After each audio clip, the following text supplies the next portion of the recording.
And we're live. Hello, my name's Mike Cornwell, and welcome to this edition of Leadership for Kids. We're going to be doing something a little bit different today. I don't have my usual live audience here. My kids are off in the community doing something. I don't know what they're doing. Their mom's got them. But we're going to be still going forward with what we've talked about leadership. And we're going to try to tie together the last couple weeks together in something that I call, how can kids lead, or the 3 ways that I believe that kids can lead. So, jumping right into it, I believe that kids they can lead all sorts of different ways.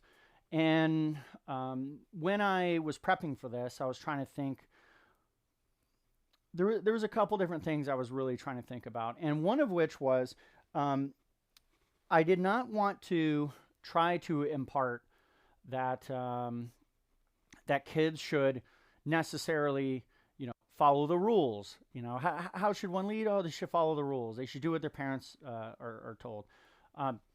That's probably good. That's probably good advice, but that's not really about leading, right? So, leading, as we've talked about before, what is influence? Influence is adjusting someone, taking actions that, as a result of taking those actions, another person will do other actions. They'll adopt behaviors, or they'll adopt a belief. And we also found from last week that the difference between leadership and manipulation, there's kind of a razor's edge there. One is you're doing these actions, beliefs, and behaviors for your own benefit in the case of manipulation, or you are trying to modify the actions, behaviors, and beliefs of someone else for the betterment of everybody, to include the person you're doing it. That's called leadership.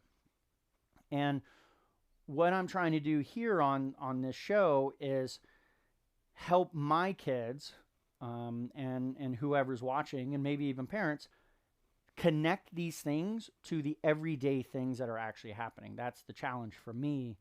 And as I see that any human problem has elements of leadership. It always does, every time. In nearly every single human problem, leadership is either absent or very atrophied. And so the question is how can kids lead? And when we're doing leading, we're going along and we're doing things like looking at what other people are doing, and there's some good end state that we're trying to go towards, whatever that might be, and we're seeing that people aren't really going in that direction.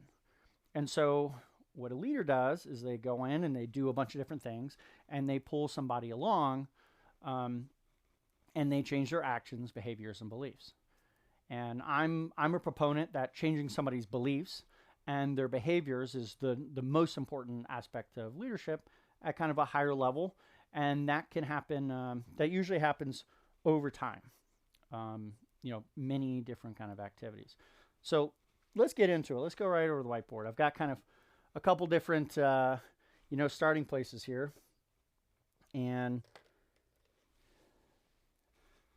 so, I've got the 3 here, and let me pull out a marker. I'm going to pull out a green marker.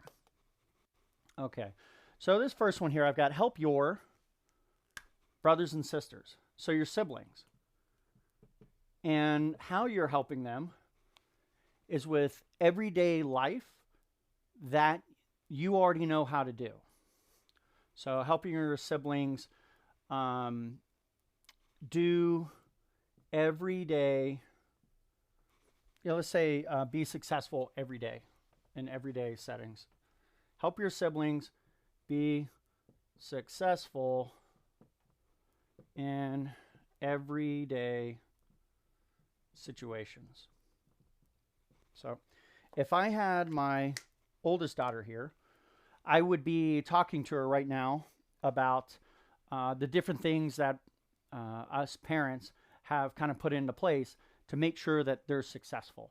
And one of the things that we do as parents is we know from our experiences different things that we need to do to be successful, and one of which is go to bed at a reasonable time. And the parents who have not quite figured that out yet, they're probably struggling significantly. And the reason is for them, they may not see the correlation, but going to bed at a good, reasonable time allows you to get up earlier. And I'm not going to go into the depths of why that's so important, but that's one of the things that we know to be successful, you definitely got to get up earlier. You have to. No one wants to. I don't know if I have ever met a morning person, but getting up earlier. And so in our household, we've instituted kind of a policy or behavior that at 7:30, it's, PJs, brush your teeth, brush your hair time. And when 7:30 hits, sometimes we'll be, not paying attention. Although our oldest daughter now has a kind of a smartwatch, and on there she's got some alarms that she has set that when 7:30 comes up, hey, PJs, brush teeth, and all that kind of stuff. And we've been doing this for 8 years now, maybe 7 years, so quite a long time. So the older kids, they know what's going on. So when we say, brush teeth, PJs, whatever, we don't get like there's no backlash. It's not like they're not surprised by this. They've been under that that regimented behavior for their entire lives. Other than when they were like a small baby, they've been like their entire lives. And our third child, she is 3 years old, and I want to say about last year, so two, maybe 2.5. We're basically imparting this behavior on them, or on her, and we kept getting a lot of backlash, and so we had to hold the line. 7:30 is that time, and then 8:30 is bedtime. And to be honest, it was very difficult, but we eventually made way. So what can kids do? How can they lead? It's not just a matter of, I want to be really adamant about this. It's not about following the rules, but it's about doing the things that you've learned by the time at your age to help your brothers and sisters actually do the things that are going to be successful. An example could be tying their shoes, helping them tie their shoes, and then helping them consistently tie their shoes well. You can go over there and help them do that. And as parents, we can delegate these things all the time. We can delegate every single one of these things that are older kids to them and encourage them to help your brothers and sisters, your siblings, be successful in everyday life. This could be things like making sure to flush the toilet and those sorts of things. So reminding them, reminding your siblings and that kind of stuff. And of course, as we all figured out, it can be difficult. It brings up all sorts of interpersonal conflicts because of the way that you're doing it. And so on Leadership for Kids, one of the things we're going to do is we're going to talk about tactics and strategies. We haven't even got to that point yet of how to do this, but it starts with the mindset. If you're starting with helping your siblings be successful in everyday situations, you are at least 50% of the way there in terms of mindset to being successful at doing it. If you start out at doing that, you're going to have to change what you do by the day, and eventually you'll be able to do that. So let's move on to the next one. Okay, push 2, learn. This is a big one. This is one of those things I was thinking that as part of being a kid, what's the most important thing that kids should be doing? And of course, there's the parents out there like, listening to me, the parent. No, as a kid, kids are supposed to be learning. They're supposed to be sucking it all in, taking it all in. If you spend enough time around them, and I found that a couple years ago, the various kind of global event pushed a lot of parents into having to actually interact with their kids for the first time in who knows how long. And a lot of them were really underprepared for this. If you spend a lot of time around kids, you'll eventually find out that they have a thirst to learn. They have high energy, And the reason why they get into trouble so much is because that energy is not directed towards this, that, and the other. And as parents, a lot of parents, we work real hard. We want to kind of relax in our off time and stuff. And so we forget that this is what's going on. So there's this struggle between kids wanting to learn and do things and experience, and parents who, they're trying to, get some rest, and they're trying to calm and cool things down. But push to learn, that's what kids really, really could lead in. And, some of the parents out there, they might be,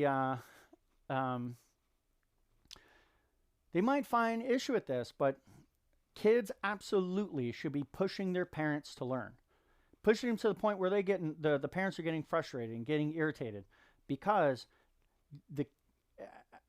you will learn so much more if you're the active engager of going and doing it. And so my kids, for example, they really want to learn music. And my wife is overwhelmed doing all sorts of various things. And one of the things that I have encouraged them to do is talk to her. If you haven't heard the term, the squeaky wheel gets the grease. So as, the metaphor goes that the wheel turns and it makes some squeaky noise. Well, eventually that's going to get so irritating that they gotta put oil on it or grease in order to make it not squeak anymore. Well, what I believe is kids can take charge of learning and gain that kind of that thirst to go out there and go seek out opportunities. So they want to learn. So I've encouraged them many times.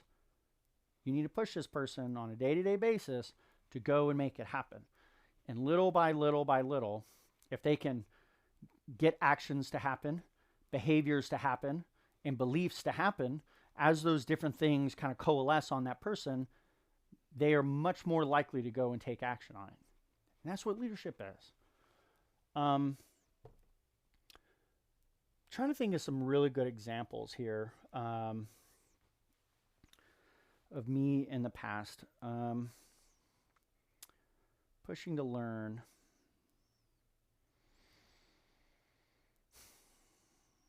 It was one of those things I started thinking about pretty recently that, I started a leadership academy for people who are roughly in the age of 19 to 29.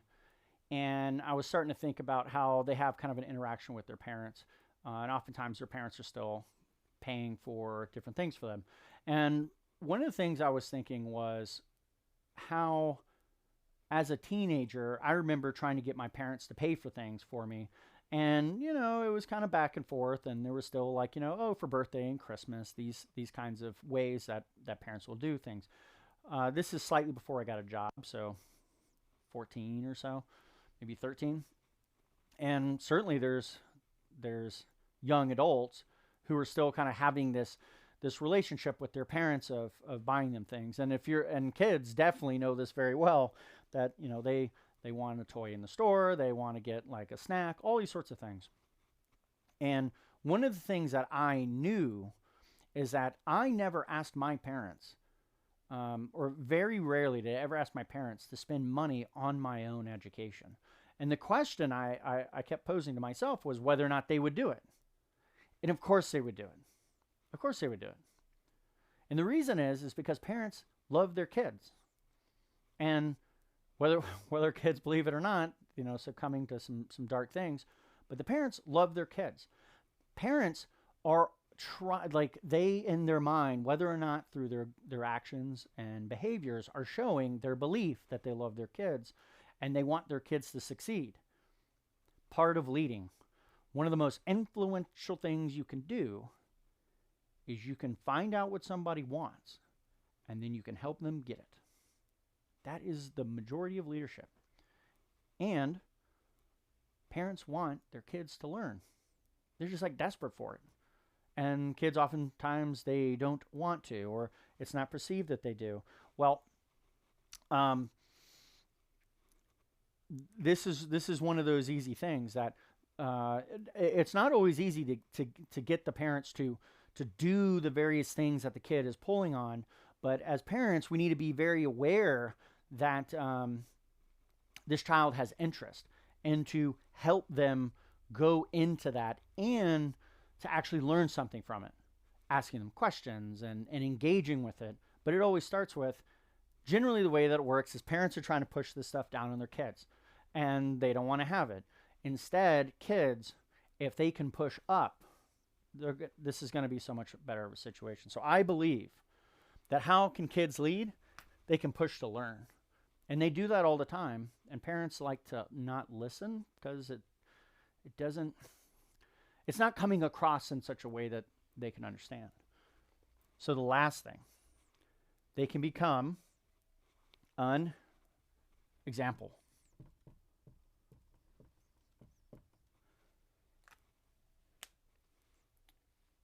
This is an important one. This is one of the ones that many people don't take as seriously as they should, which is, I think a lot of us, when we're trying to lead and the different things in our life, it's so much easier to go towards something very tangible, something that we want, and a lot more difficult to go towards things like behaviors and beliefs. Why would you really, just from a practical standpoint, why do you care about somebody's behaviors and beliefs? Well, the behaviors and the beliefs drive the actions for people to go and do things. And the thing about setting an example, if you set an example, what this is really saying is it's saying that you first have to hold the belief that leadership and influence is real. And I'm going to continue to try to prove to you that it is not just a concept, right? A concept is just some grouping of ideas that people say and they act on, but it's not really real. Leadership is as fundamentally naturally real as gravity itself. I have proved it in many different ways, and I will prove it live on here as I can. I've thought of some different ways to kind of prove this. The easiest of which is getting somebody to do an action. The fact that that's possible at all proves that it's real, that it's something. And if it's real, shouldn't we learn about it? Shouldn't we understand it? And become an example. People say, oh, you should be the example. Well, what is that really saying? This is saying, I am going to lead other people. I'm going to change their behaviors and potentially their beliefs by doing the behaviors and the actions that exhibit my beliefs. This is why I'm adamant that anybody can be a leader. Anybody. You have to first value something about yourself, something that you take pride in, something that you value, that you have deep down. You got to think about these things. Like it could be being loyal. It could be listening to your parents. You value listening to your parents. Become an example. So by doing these behaviors, other people can see that. You can help adjust. You can help your siblings be successful every day by becoming an example.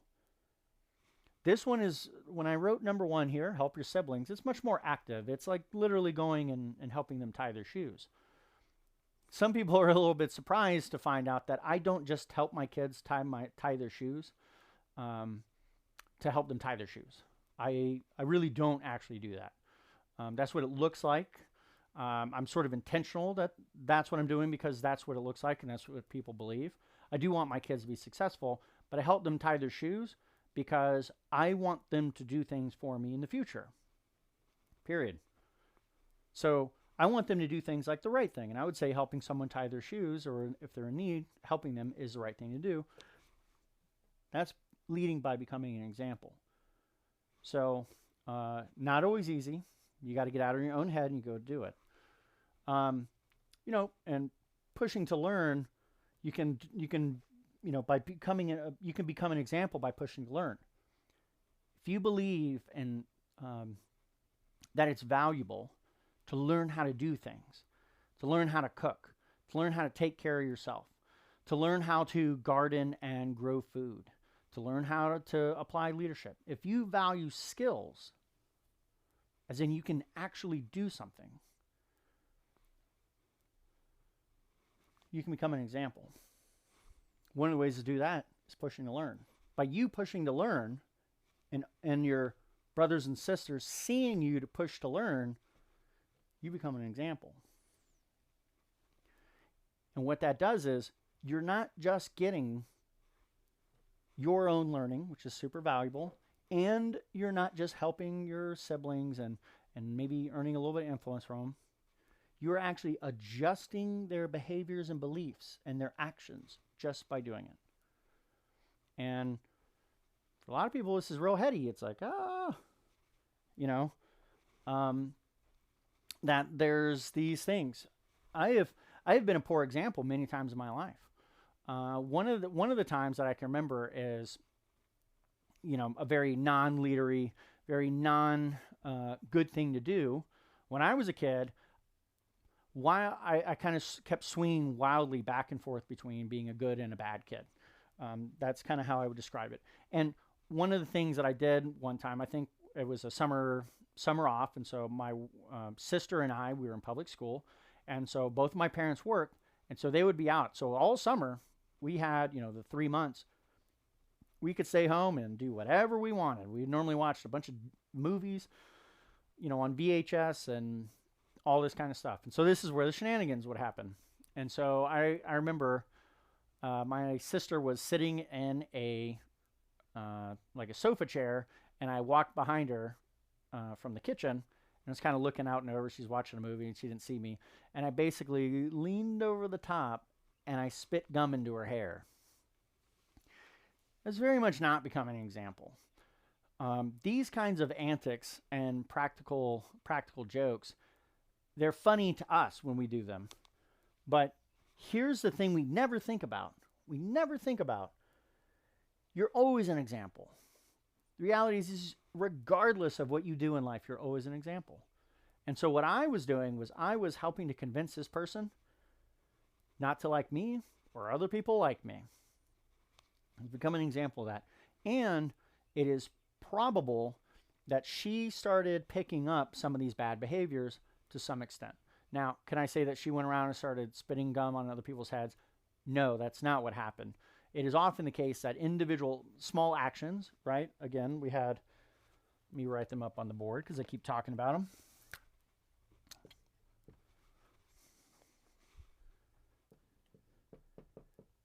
Actions, behaviors, and beliefs. Okay. Oh, they're too low. Let me rewrite this.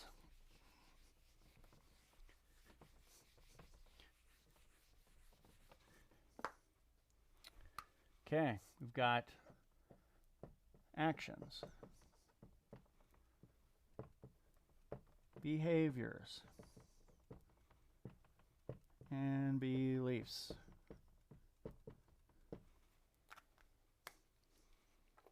These are the three things that we're changing or we're adjusting with leadership. We're changing people's actions, behaviors, and beliefs. We worked on this a couple weeks ago. And so by setting examples, we do actions in order to change people's behaviors because they do what they see, not what they're told. Now, I will say that spending enough, it's a little bit more complex about changing somebody's beliefs, but the majority of the time, beliefs are changed by the person themselves in response to the behaviors and the actions of other people. They could have a raised awareness, like I'm raising your awareness right now of leadership. And so by leaving here, there's a couple things that I do know. I do know that this format of me standing in front of you and talking to you about leadership, I'm setting a kind of an example. Now, whether or not it's the complete example that I want you to do, that's a different story. It's kind of the medium, it's the complexity with YouTube that it often gets other people to go do more of those kind of things.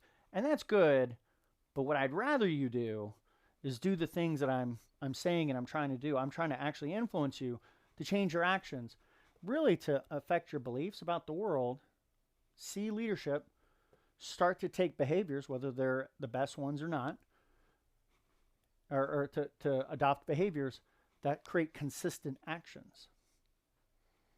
The three ways that I believe, there's other ways, but the three ways that I believe that kids can become leaders is they can help their brothers and sisters be successful at everyday things. If they can't brush their teeth very well, you look at them and you think that they can improve in that, show them how to do it. No one wants to feel like a fool. Everybody wants to know how to be able to do the things as best as they can. If you adopt that belief, you'll do different behaviors and you'll reinforce those actions.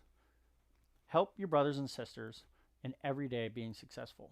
Parents can do that too. Number 2, push to learn. Push to learn. Be a learner type. Read books. Push to learn music and instruments.